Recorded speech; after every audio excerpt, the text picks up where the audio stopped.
Hi, this is Miss Listello. I'm going to talk to you quickly about some extra things that you can gather up at home to help you with your sculptures. I'm going to go through a couple different items and show you what they look like and show you the kinds of things you should be looking for. Okay, the first thing that you should be looking for is corrugated cardboard. Corrugated cardboard looks like this, basically your average cardboard box.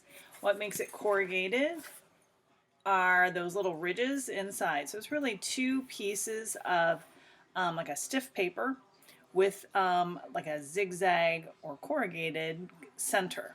The cool thing about corrugated cardboard is you can kind of peel back one of the papers and work with it separately to create some different textures and patterns. So corrugated cardboard, you probably have some around the house. Look for that. Another kind of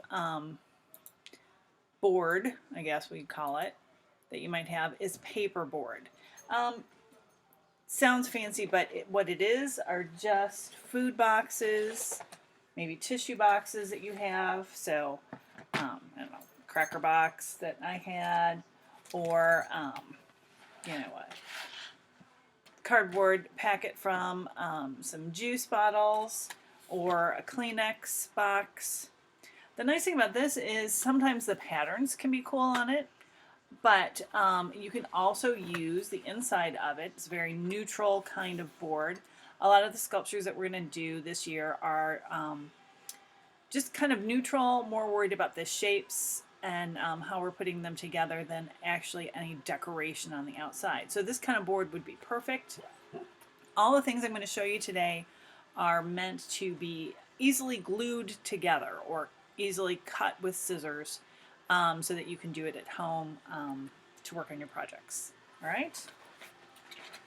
So that's paperboard.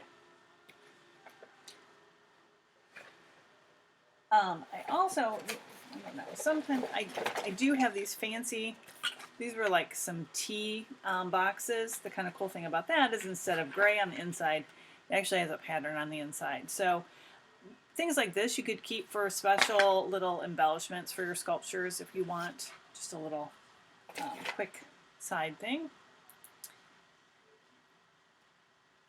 Cardboard tubes.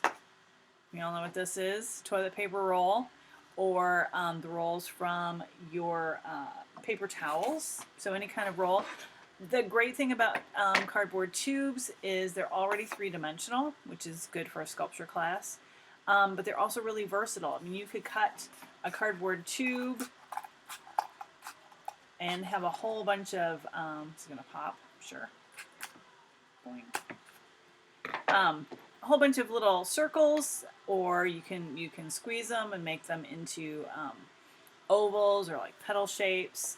You can also unroll or untwist it. Very bendable, flexible. Basically, it's the same kind of material as paperboard, but it's already three-dimensional. So hang on to those. Next is an egg carton. And when I'm talking about an egg carton, I'm talking about the kinds that are kind of made out of molded paper. Okay, so this is just an egg carton. Or sometimes those drink cartons that you get at a fast food place. You can also use these. They can be easily glued to other papers or cut up to create individual little sculptures since they're already three-dimensional shapes. Another handy thing to keep on hand are paper bags. So extra paper bags that you might get from the grocery store or a gift bag. They're a thinner texture to work with, more flexible. You can cut them apart. You can use them to wrap things. They are twistable, curlable, easily glued onto other surfaces. Next up, paper towels. Average paper towels that you have at home. They can be torn. They can be wet down into kind of a pulp and reshaped. So paper towels are handy. I know that, sometimes we don't want to waste these, but if you have them for small use items, that would be good too. Same thing for tissues that you might have, Kleenexes, or toilet paper. So using toilet paper, again, I know this is like an item that's like gold, but it's a little bit more accessible now. So again, this can be used, it can be wet down and sculpted into something, because it wets down into a pulp and it dries pretty firmly.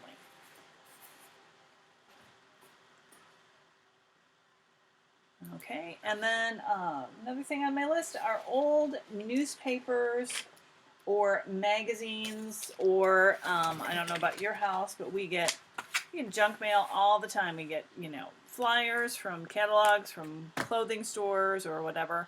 So keep these too. The papers are nice. They provide color, and we can also use them to create other things.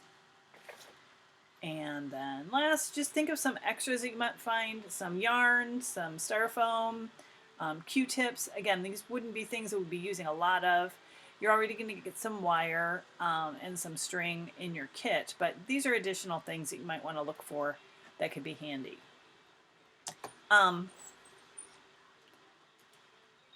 What you should be thinking of is think about collecting these things around your house. You might even find other things that maybe are not paper or not cardboard that you might be able to use too.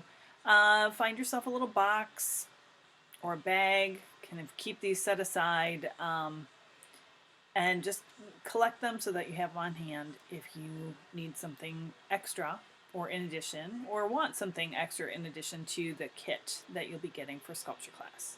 All right, if you have any questions, just contact me. Thanks a lot.